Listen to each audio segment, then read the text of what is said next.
दोस्तों, आज की कहानी का शीर्षक है लांछन, जो मुंशी प्रेमचंद द्वारा लिखी गई है। ये कहानी है जुगनू बाई की, जो महिला आश्रम में काम करती है।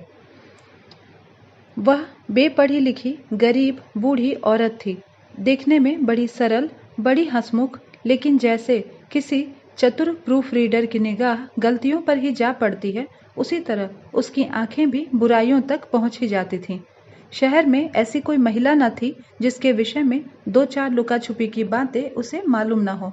उसका ठिगना स्थूल शरीर, सिर के खिचड़ी बाल, गोल मुंह, फूले फूले गाल, छोटी छोटी आंखें उसके स्वभाव की प्रखरता और तेजी पर पर्दा सा डाले रहती थी।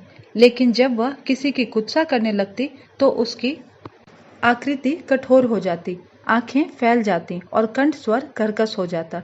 उसकी चाल में बिल्लियों का सा संयम था। दबे पांव धीरे धीरे चलती, पर शिकार की आहट पाते ही जस्त मारने को तैयार हो जाती थी। उसका काम था महिला आश्रम में महिलाओं की सेवा टहल करना, पर महिलाएं उसकी सूरत से भी कांपती थी। उसका आतंक था कि ज्यों-ज्यों ही वह कमरे में कदम रखती, ओठों पर खेलती हुई हंसी जाने कहाँ गायब हो जाती। चहकने वाली आवाजें जैसे बुझ जाती, मानो उनके मुख पर लोगों को अपने पिछले रहस्य अंकित नजर आते हों। जुगनू के दिल में हजारों मुर्दे गड़े पड़े थे और वह जरूरत पड़ने पर उन्हें उखाड़ दिया करती थी। जहाँ किसी महिला ने तून ली या शान दिखाई, वहाँ जुगनू की त्योरियां बदली। उसकी एक कड़ी निगाह अच्छे अच्छों को दहला देती थी, मगर यह बात न थी कि स्त्रियां उससे घृणा करती हों। नहीं, सभी बड़े चाव से उससे मिलती और उसका आदर सत्कार करती। अपने पड़ोसियों की निंदा सनातन से मनुष्य के लिए मनोरंजन का विषय रही है और जुगनू के पास इसका काफी सामान था। नगर में इंदुमती महिला पाठशाला नाम का एक लड़कियों का हाई स्कूल था। हाल में मिस खुर्शेद उसकी हेड मिस्ट्रेस होकर आई थीं। शहर में महिलाओं का दूसरा क्लब न था। मिस खुर्शेद एक दिन आश्रम में आई। ऐसी ऊंचे दर्जे की शिक्षा पाई हुई आश्रम में कोई देवी न थी। उनकी बड़ी आवभगत हुई। पहले ही दिन मालूम हो गया मिस खुर्शेद के आने से आश्रम में एक नए जीवन का संचार होगा। कुछ इस तरह दिल खोल कर हर एक से मिली, कुछ ऐसी दिलचस्प बातें की कि सभी देवियां मुग्ध हो गईं। गाने में चतुर थीं, व्याख्यान भी खूब देती थीं और अभिनय कला में तो उन्होंने लंदन में नाम कमा लिया था। ऐसी सर्वगुण संपन्न देवी का आना आश्रम का सौभाग्य था। गुलाबी गोरा रंग, कमल कोमल गाल, मद भरी आंखें, नए फैशन के कटे हुए केश, एक एक अंग सांचे में ढला हुआ। मादकता की इससे अच्छी प्रतिमा न बन सकती थी। चलते समय मिस खुर्शेद ने मिसेस टंडन को, जो आश्रम की प्रधान थी, एकांत में बुलाकर पूछा, वह बुढ़िया कौन है? जुगनू कई बार कमरे में आकर मिस खुर्शेद को अन्वेषण की आंखों से देख चुकी थी, मानो कोई शहसवार किसी नई घोड़ी को देख रहा हो। मिसेस टंडन ने मुस्कुराकर कहा, यहाँ ऊपर का काम करने के लिए नौकर है, कोई काम हो तो बुलाऊं? मिस खुर्शेद ने धन्यवाद देकर कहा, जी नहीं, कोई विशेष काम नहीं है। मुझे चालबाज मालूम होती है। यह भी देख रही हूँ कि वह सेविका नहीं स्वामिनी है। मिसेस टंडन तो जुगनू से जली बैठी ही थी। इनके वैधव्य को लांछित करने के लिए वह उन्हें सदा सुहागिन कहा करती थी। मिस खुर्शेद से उसकी जितनी बुराई हो सकी वह की और उससे सचेत रहने का आदेश दिया। मिस खुर्शेद ने गंभीर होकर कहा, तब तो भयंकर स्त्री है, तभी सब देवियां इससे कांपती हैं। आप इसे निकाल क्यों नहीं देती? ऐसी चुड़ैल को एक दिन न रखना चाहिए। मिसेस टंडन ने अपनी मजबूरी बताई, निकाल कैसे दूं? जिंदा रहना मुश्किल हो जाए। हमारा भाग्य उसकी मुट्ठी में है। आपको 2-4 दिन में उसके जौहर खुलेंगे। मैं तो डरती हूँ, कहीं आप भी उसके पंजे में ना फंस जाएं। उसके सामने भूल कर भी किसी पुरुष से बातें न कीजिएगा। इसके गोयंदे ना जाने कहाँ कहाँ लगे हुए हैं। नौकर से मिलकर भेद यह ले, डाकिये से मिलकर चिट्ठियां यह देखे, लड़कों को फुसलाकर घर का हाल यह पूछे। इस औरत को खुफिया पुलिस में जाना चाहिए था, यहाँ ना जाने क्यों आ मरी। मिस खुर्शेद चिंतित हो गई, मानो इस समस्या को हल करने की फिक्र में हो। एक क्षण बाद बोली, अच्छा, मैं इसे ठीक करूंगी, अगर ना निकाल दूं तो कहना। मिसेस टंडन, निकाल देने से ही क्या होगा? उसकी जबान तो ना बंद होगी, तब तो वह और भी निडर होकर कीचड़ फेंकेगी। मिस खुर्शीद ने निश्चिंत स्वर में कहा। मैं उसकी जबान भी बंद कर दूंगी बहन, आप देख लीजिएगा। टके की औरत यहाँ बादशाहत कर रही है, मैं यह बर्दाश्त नहीं कर सकती। वह चली गई तो मिसेस टंडन ने जुगनू को बुलाकर कहा, इस नई मिस साहेब को देख, यहाँ प्रिंसिपल हैं। जुगनू ने द्वेष भरे हुए स्वर में कहा, आप देखें, मैं ऐसी सैकड़ों छोकरियां को देख चुकी हूँ, आंखों का पानी जैसे मर गया हो। मिसेस टंडन धीरे से बोली, तुम्हें कच्चा ही खा जाएंगी, उनसे डरती रहना। कह गई हैं मैं इसे ठीक करके छोड़ूंगी। मैंने सोचा तुम्हें चेता दूं, ऐसा न हो उसके सामने कुछ ऐसी वैसी बातें कह बैठो। जुगनू ने मानो तलवार खींचकर कहा, मुझे चेताने का काम नहीं, उन्हें चेता दीजिएगा। यहाँ का आना न बंद कर दूं तो अपने बाप की नहीं। वह घूम कर दुनिया देख आई हैं तो यहाँ घर बैठे दुनिया देख चुकी हूँ। मिसेस टंडन ने पीठ ठोकी। मैंने समझा दिया भाई, आगे तुम जानो, तुम्हारा काम जाने। जुगनू, आप चुपचाप देखती जाइए, कैसा तिगनी का नाच नचाती हूँ। इसने अब तक ब्याह क्यों नहीं किया? उम्र तो 30 के लगभग होगी। मिसेस टंडन ने रद्दा जमाया। कहती है मैं शादी करना ही नहीं चाहती, किसी पुरुष के हाथ क्यों अपनी आज़ादी बेचूं। जुगनू ने आंखें नचाकर कहा, कोई पूछता ही ना होगा, ऐसी बहुत सी कुंवारियां देख चुकी हूँ। 70 चूहे खाकर बिल्ली चली हज को, और कई लौंडियां आ गईं और बात का सिलसिला बंद हो गया। दूसरे दिन सवेरे जुगनू मिस खुर्शीद के बंगले पर पहुंची। मिस खुर्शीद हवा खाने गई हुई थी। खानसामा ने पूछा, कहाँ से आती हो? जुगनू, यहीं रहती हूँ बेटा। मेम साहब कहाँ से आई हैं? तुम तो इनके पुराने नौकर होंगे। खानसामा, नागपुर से आई हैं, मेरा भी घर वहीं है, 10 साल से इनके साथ हूँ। जुगनू, किसी ऊंचे खानदान की होंगी, यह तो रंग ढंग से ही मालूम होता है। खानसामा, खानदान तो कुछ ऐसा ऊंचा नहीं, हाँ तकदीर की अच्छी है। इनकी माँ अभी तक मिशन में 30 रुपए पाती हैं। यह पढ़ने में तेज थी, वजीफा मिल गया, विलायत चली गई, बस तकदीर खुल गई। अब तो अपनी माँ को बुलाने वाली हैं, लेकिन वह बुढ़िया शायद ही आए। यह गिरजे विरजे नहीं जाती ना, इसलिए दोनों में पड़ती नहीं। जुगनू, मिजाज की तेज मालूम होती है। खानसामा, नहीं, यूं तो बहुत नेक है, गिरजे नहीं जाती। तुम क्या नौकरी की तलाश में हो? कहना चाहो तो कर लो, एक आया रखना चाहती है। जुगनू, नहीं बेटा, मैं अब क्या नौकरी करूंगी। इस बंगले में पहले जो मेम साहब रहती थी वह मुझ पर बड़ी निगाह रखती थी। मैंने समझा चलूं नई मेम साहब को आशीर्वाद दे आऊं। खानसामा, यह आशीर्वाद लेने वाली मेम साहब नहीं है, ऐसों से बहुत चिढ़ती हैं। कोई मंगता आया और उसे डांट बताई, कहती हैं बिना काम किए किसी को जिंदा रहने का हक नहीं है, भला चाहती हो तो चुपके से राह लो। जुगनू, तो यह कहो इनका कोई धर्म कर्म नहीं, फिर भला गरीबों पर क्यों दया करने लगी? जुगनू को अपनी दीवार खड़ी करने के लिए काफी सामान मिल गया। नीच खानदान की है, माँ से नहीं पढ़ती, धर्म से विमुख है। पहले धावे में तो इतनी सफलता कुछ कम न थी। चलते चलते खानसामा से इतना और पूछा, इनके साहब क्या करते हैं? खानसामा ने मुस्कुरा कर कहा, इनकी तो अभी शादी ही नहीं हुई, साहब कहाँ से होंगे? जुगनू ने बनावटी आश्चर्य से कहा, अरे अब तक ब्याह ही नहीं हुआ? हमारे यहाँ तो दुनिया हंसने लगे। खानसामा, अपना अपना रिवाज है, इनके यहाँ तो कितनी ही औरतें उम्र भर ब्याह नहीं करती। जुगनू ने मार्मिक भाव से कहा, ऐसी कुंवारियों को तो मैं बहुत देख चुकी।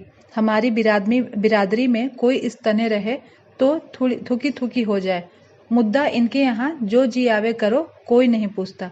इतने में मिस खुर्शीद आ पहुंची। गुलाबी जाड़ा पड़ने लगा था। मिस साहब साड़ी के ऊपर ओवरकोट पहने हुई थी। एक हाथ में छतरी थी, दूसरे में छोटे कुत्ते की जंजीर। प्रभात की शीतल वायु में व्यायाम ने कपोलों को ताजा और सुर्ख कर दिया था। जुगनू ने झुककर सलाम किया, पर उन्होंने उसे देखकर भी न देखा। अंदर जाते ही खानसामा को बुलाकर पूछा, यह औरत क्या करने आई है? खानसामा ने जूते का फीता खोलते हुए कहा, भिखारिन है हुजूर, पर औरत समझदार है। मैंने कहा यहाँ नौकरी करेगी तो राजी नहीं हुई। पूछने लगी इनके साहब क्या करते हैं। जब मैंने बता दिया तो इसे बड़ा ताज्जुब हुआ, और होना ही चाहे, हिंदुओं में तो दूध मुँहे बालकों तक का विवाह हो जाता है। खुर्शीद ने जांच की, और क्या कहती थी? और तो कोई बात नहीं हुजूर। अच्छा, उसे मेरे पास भेज दो। जुगनू ने ज्यों ही कमरे में कदम रखा, मिस खुर्शीद ने कुर्सी से उठकर स्वागत किया। आइए माँ जी, मैं जरा सैर करने चली गई थी। आपके आश्रम में तो सब कुशल है? जुगनू एक कुर्सी का तकिया पकड़कर खड़ी खड़ी बोली, कुशल है मिस साहब। मैंने कहा आपको आशीर्वाद दे आऊं। मैं आपकी चेरी हूँ। जब कोई काम पड़े तो मुझे याद कीजिएगा। यहाँ अकेले तो हुजूर को अच्छा न लगता होगा। मिस खुर्शीद, मुझे अपने स्कूल की लड़कियों के साथ बड़ा आनंद मिलता है। वह सब मेरी ही लड़कियां हैं। जुगनू ने मातृभाव से सिर हिलाकर कहा, यह ठीक है मिस साहब, पर अपना अपना ही है। दूसरा अपना हो जाए तो अपनों के लिए कोई क्यों रोए। सहसा एक सुंदर सजीला युवक रेशमी सूट धारण किए जूते चरमर करता हुआ अंदर आया। मिस खुर्शीद ने इस तरह दौड़कर प्रेम से उसका अभिवादन किया मानो जामे में फूली न समाती हो। जुगनू उसे देखकर कोने में दुबक गई। खुर्शीद ने युवक से गले मिलकर कहा, प्यारे, मैं कब से तुम्हारी राह देख रही हूँ। जुगनू से, माँ जी आप जाएं, फिर कभी आना। यह हमारे परम मित्र विलियम किंग हैं। हम और यह बहुत दिनों तक साथ साथ पढ़े हैं। जुगनू चुपके से निकलकर बाहर आई। खानसामा खड़ा था। पूछा, यह लौंडा कौन है। खानसामा ने सिर हिलाया। मैंने इसे आज ही देखा है। शायद अब कुंवारपन से जी उब गया। अच्छा तहरदार जवान है। जुगनू, दोनों इस तरह टूट कर गले मिले हैं कि मैं तो लाज के मारे गड़ गई। ऐसा चूमा चाटी तो जोरू खसम में नहीं होती। दोनों लिपट गए। लौंडा तो मुझे देखकर कुछ झिझकता था, पर तुम्हारी मिस साहब तो जैसे मतवाली हो गई थी। खानसामा ने मानो अमंगल के आभास से कहा, मुझे तो कुछ बेढप मुआमला नजर आता है। जुगनू तो यहाँ से सीधे मिसेस टंडन के घर पहुंची। इधर मिस खुर्शीद और युवक में बातें होने लगी। मिस खुर्शीद ने कहकहा मारकर कहा, तुमने अपना पार्ट खूब खेला और खूब खेला लीला। बुढ़िया सचमुच चौंधी आ गई। लीला, मैं तो डर रही थी कि कहीं बुढ़िया भाप न जाए। मिस खुर्शीद, मुझे विश्वास था वह आज जरूर आएगी। मैंने दूर से ही उसे बरामदे में देखा और तुम्हें सूचना दी। आज आश्रम में बड़े मजे रहेंगे। जी चाहता है महिलाओं की कनफुसकियां सुनती। देख लेना, सभी उसकी बातों पर विश्वास करेंगी। लीला, तुम भी तो जानबूझकर दलदल में पांव रख रही हो। मिस खुर्शीद, मुझे अभिनय में मजा आता है। दिल लगी रहेगी। बुढ़िया ने बड़ा जुल्म कर रखा है। जरा उसे सबक देना चाहती हूँ।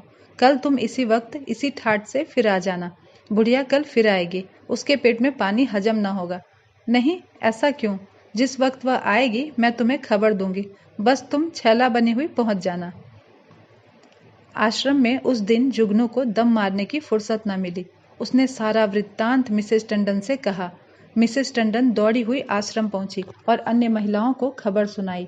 जुगनू उसकी तस्दीक करने के लिए बुलाई गई।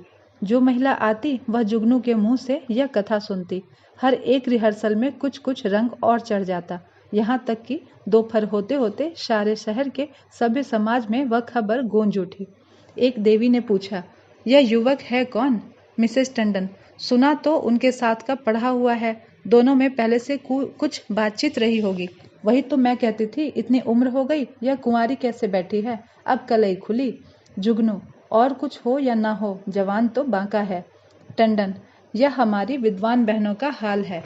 जुगनू, मैं तो उसकी सूरत देखते ही ताड़ गई थी। धूप में बाल नहीं सफेद किए हैं। टंडन, कल फिर जाना। जुगनू, कल नहीं, मैं आज ही रात को जाऊंगी। लेकिन रात को जाने के लिए कोई बहाना जरूरी था। मिसेस टंडन ने आश्रम के लिए एक किताब मंगवा भेजी। रात को 9 बजे जुगनू मिस खुर्शीद के बंगले पर जा पहुंची। संयोग से लीलावती उस वक्त वहां मौजूद थी। बोली, बुढ़िया तो बेतरह पीछे पड़ गई। मिस खुर्शीद, मैंने तुमसे कहा था उसके पेट में पानी न पचेगा। तुम जाकर रूप भर जाओ जब तक मैं इन्हें बातों में लगाती हूँ। शराबियों की तरह अंट शंट बकना शुरू करना। मुझे भगा ले जाने के प्रस्ताव भी रखना। बस यूं बन जाना जैसे अपने होश में नहीं हो। लीला मिशन में डॉक्टर थी। उसका बंगला भी पास ही था। वह चली गई तो मिस खुर्शीद ने जुगनू को बुलाया। जुगनू ने एक पुर्जा देकर उसको कहा, मिसेस टंडन ने यह किताब मांगी है। मुझे आने में देर हो गई। मैं इस वक्त आपको कष्ट न देती, पर सवेरे ही वह मुझसे मांगेंगी। हजारों रुपए महीने की आमदनी है मिस साहब, मगर एक एक कौड़ी दांत से पकड़ती हैं। इसके द्वारे पर भिखारी को भी भीख नहीं मिलती। मिस खुर्शीद ने पुर्जा देखकर कहा, इस वक्त तो यह किताब नहीं मिल सकती। सुबह ले जाना। तुमसे कुछ बातें करनी है। बैठो, मैं अभी आती हूँ।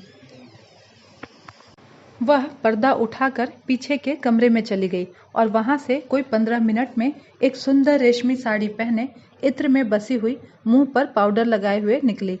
जुगनू ने उसे आंखें फाड़ कर देखा। ओहो, यह श्रृंगार! शायद इस समय वह लौंडा आने वाला होगा, तभी सब तैयारियां की हैं।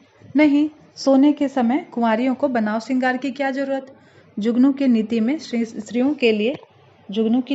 स्त्रियों के श्रृंगार का केवल एक उद्देश्य था, पति को लुभाना।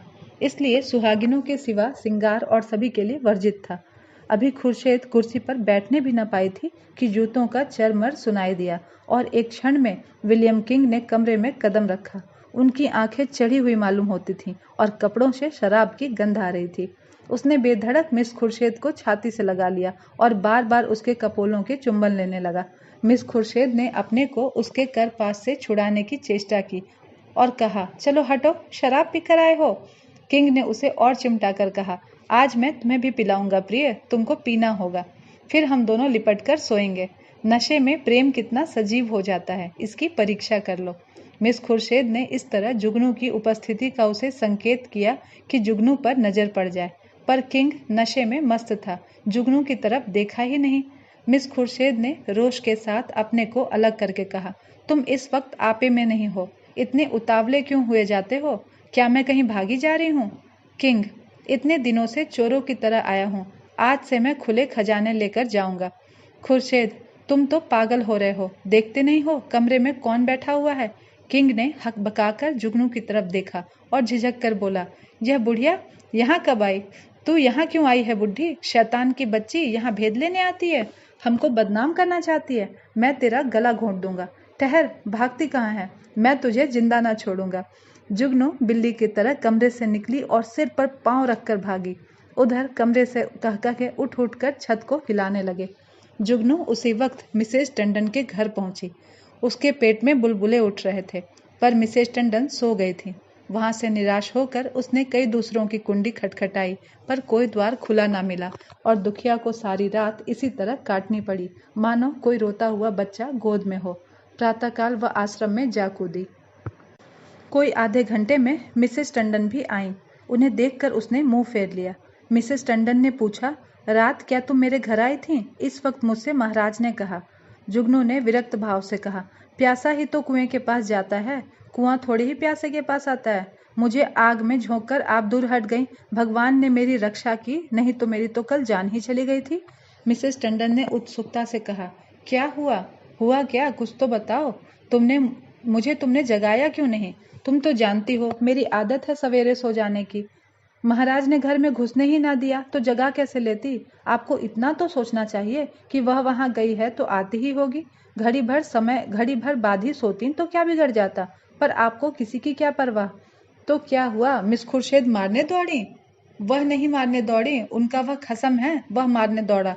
लाल आंखें निकाले आया और मुझसे कहा, निकल जा। जब तक मैं निकलूं तब तक हंटर खींचकर दौड़ ही तो पड़ा था वह। मैं सिर पर पांव रखकर न भागती तो चमड़ा उधेड़ डालता, और वह बैठी तमाशा देखती रही। दोनों पहले से ही सजी बजी थी। ऐसी कुलटाओं का तो मुंह देखना भी पाप है। बेसवा भी इतनी निर्लज्ज न होगी। जरा देर में और देवियां आ पहुंची। यह वृत्तांत सुनने के लिए सभी उत्सुक हो रही थी। जुगनू की कैंची अविश्रांत रूप से चलती रही। महिलाओं को इस वृत्तांत में इतना आनंद आ रहा था कि कुछ न पूछो। एक एक बात को खोद खोद कर पूछती थीं। घर के काम धंधे भूल गए, खाने पीने की सुधि भी न रही, और एक बार सुनकर उनकी तृप्ति न होती थी। बार बार वही कथा नए आनंद से सुनती थीं। अंत में मिसेस टंडन ने कहा, हमें आश्रम में ऐसी महिलाओं को लाना अनुचित है। आप लोग इस प्रश्न पर विचार करें। मिसेस पांड्या ने समर्थन किया, हम आश्रम को आदर्श से गिराना नहीं चाहते। मैं तो कहती हूँ ऐसी औरत किसी संस्था की प्रिंसिपल बनने के योग्य नहीं। मिसेस बांगड़ा ने फरमाया, जुगनू बाई ने ठीक ही कहा था, ऐसी औरत का मुंह देखना भी पाप है, उससे साफ कह देना चाहिए, आप यहाँ से तशरीफ ले जाएं। अभी यह खिचड़ी पक ही रही थी कि आश्रम के सामने एक मोटर आकर रुकी। महिलाओं ने सिर उठा उठाकर देखा। गाड़ी में मिस खुर्शीद और विलियम किंग बैठे हुए थे। जुगनू ने मुंह फैलाकर हाथ से इशारा किया, वही लौंडा है। महिलाओं का संपूर्ण समूह चिक के सामने आने के लिए विकल हो गया। मिस खुर्शीद ने मोटर से उतरकर हुड बंद कर दिया और आश्रम के द्वार की ओर चली। महिलाएं भाग भागकर अपनी अपनी जगह पर आ बैठीं। मिस खुर्शेद ने कमरे में कदम रखा। किसी ने स्वागत न किया। मिस खुर्शेद ने जुगनू की ओर निसंकोच आंखों से देखकर मुस्कुराते हुए कहा, कहिए बाई जी, रात को आपको चोट तो नहीं आई? जुगनू ने बहुतेरी दीदा दिलेर स्त्रियां देखी थी, पर इस ढिठाई ने उसे चकित कर दिया। चोर हाथ में चोरी का माल लिए शाह को ललकार रहा था। जुगनू ने ऐंठ कर कहा, जी ना भरा हो तो अब पिटवा दो, सामने ही तो हैं। खुर्शेद, वह इस वक्त तुमसे अपना अपराध क्षमा कराने आए हैं। रात वह नशे में थे। जुगनू ने मिसेस टंडन की ओर देखकर कहा, और आप भी तो कुछ कम नशे में नहीं थी? खुर्शेद ने व्यंग समझकर कहा, मैंने तो आज तक कभी नहीं पी, मुझ पर झूठा इल्जाम मत लगाओ। जुगनू ने लाठी मारी। शराब से भी बड़ी चीज नशे की और भी है, वह उसी का नशा होगा। उन महाशय को पर्दे में क्यों ढक दिया? देवियां भी तो उनकी सूरत देखती। मिस खुर्शेद ने शरारत की। सूरत तो उनकी 1,00,000-2,00,000 में एक है। मिसेस टंडन ने आशंकित होकर कहा, नहीं, उन्हें यहाँ लाने की जरूरत नहीं। आश्रम को हम बदनाम नहीं करना चाहते। मिस खुर्शेद ने आग्रह किया। मामले को साफ करने के लिए उनका आप लोगों के सामने आना जरूरी है। एक तरफा फैसला आप क्यों करती हैं? मिसेस टंडन ने टालने के लिए कहा, यहाँ कोई मुकदमा थोड़ी ही पेश है। मिस खुर्शेद, वाह, मेरी इज्जत में बट्टा लगा जा रहा है और आप कहती हैं कोई मुकदमा नहीं है। मिस्टर किंग आएंगे और आपको उनका बयान सुनना होगा। मिसेस टंडन को छोड़कर और सभी महिलाएं किंग को देखने के लिए उत्सुक थीं। किसी ने विरोध न किया। खुर्शेद ने द्वार पर आकर ऊंची आवाज से कहा, तुम जरा इधर चले आना। हुड खुला और मिस लीलावती रेशमी साड़ी पहने मुस्कुराती हुई निकल आईं। आश्रम में सन्नाटा छा गया। देवियां विस्मित आंखों से लीलावती की ओर देखने लगी। जुगनू ने आंखें चमकाकर कहा, उन्हें कहाँ छिपा दिया आपने? खुर्शेद, छूमंतर से उड़ गए, जाकर गाड़ी में देख लो। जुगनू लपक कर गाड़ी के पास गई और खूब देखभाल कर मुंह लटकाए हुए लौटी। मिस खुर्शेद ने पूछा, क्या हुआ, मिला कोई? जुगनू, मैं यह तिरिया चरित्र क्या जानूं? और मर्दों को साड़ी पहनाकर आंखों में धूल झोंक रही हो, यही तो हैं वह रात वाले साहब। खुर्शेद, खूब पहचानती हो। हाँ हाँ, मैं क्या अंधी हूँ जो ना पहचानूं? मिसेस टंडन, क्या पागलों सी बातें करती हो जुगनू, यह तो डॉक्टर लीलावती हैं। जुगनू उंगली चमकाकर, चलिए चलिए, लीलावती हैं। साड़ी पहनकर औरत बनते लाज भी नहीं आती। तुम रात को इनके घर में नहीं थे? लीलावती ने विनोद भाव से कहा, मैं कब इनकार कर रही हूँ? इस वक्त लीलावती हूँ, रात को विलियम किंग बन जाती हूँ, इसमें बात ही क्या है? देवियों को अब यथार्थ की लालिमा दिखाई दी। चारों तरफ कहकहे पड़ने लगे। कोई तालियां बजाती थी, कोई डॉक्टर लीलावती की गर्दन से लिपट जाती थी, कोई मिस खुर्शेद की पीठ पर थपकियां देती थी। कई मिनट तक हुक हक मचता रहा। जुगनू का मुंह उस लालिमा में बिल्कुल जरा सा निकल आया। जबान बंद हो गई। ऐसा चरका उसने कभी न खाया था। इतनी जलील कभी न हुई थी। मिसेज मेहरा ने डांट लगाई, अब बोलो दाई, लगी मुख में कालिख कि नहीं? मिसेज बांगड़ा, इसी तरह तुम सबको बदनाम करती हो। लीलावती, आप लोग भी तो जो यह कहती है उस पर विश्वास कर लेती हैं। इस हरबोंग में जुगनू को किसी ने जाते न देखा। अपने सिर पर यह तूफान उठते देखकर उसे चुपके से सरक जाने में ही अपनी कुशल मालूम हुई। पीछे के द्वार से निकली और गलियों गलियों भागी। मिस खुर्शेद ने कहा, जरा उससे पूछो मेरे पीछे क्यों पड़ गई थी? मिसेस टंडन ने पुकारा, पर जुगनू कहाँ? तलाश होने लगी, जुगनू गायब। उस दिन से शहर में किसी ने जुगनू की सूरत नहीं देखी। आश्रम के इतिहास में यह मामला आज भी उल्लेख और मनोरंजन का विषय बना हुआ है। तो दोस्तों, आपको यह कहानी कैसी लगी हमें कमेंट करके ज़रूर बताएं। धन्यवाद।